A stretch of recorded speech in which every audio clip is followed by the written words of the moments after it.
राष्ट्रीय सुरक्षा हा आपल्या रोजच्या व्यवहारातला एक प्रश्न आहे, एक समस्या आहे, मूलभूत अभ्यासक्रम आहे आणि तशा अर्थाने तो आंतरविद्याशाखीय आहे, इंटरडिसिप्लिनरी आहे. यात सगळे घटक येतात आणि हे घटक घेत असताना भारत केंद्रित हा अभ्यासक्रम आहे.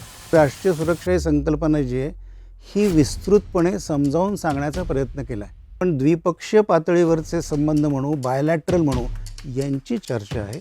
तसंच आंतरराष्ट्रीय संघटनांची देखील चर्चा आहे. मग विद्यार्थी असाल तर त्याचा उपयोग तुम्हाला ह्या अभ्यासक्रमाचा असा होतो की तुम्हाला त्याच्यातनं क्रेडिट्स मिळतात. विद्यार्थी नसाल, केवळ इंटरेस्टपोटी, तरी देखील तुम्हाला वेगवेगळ्या गोष्टी समजण्यासाठी हा अभ्यासक्रमाचा उपयोग होऊ शकतो. तर हा अभ्यासक्रम सगळ्यांना उपयोगी ठरू शकतो.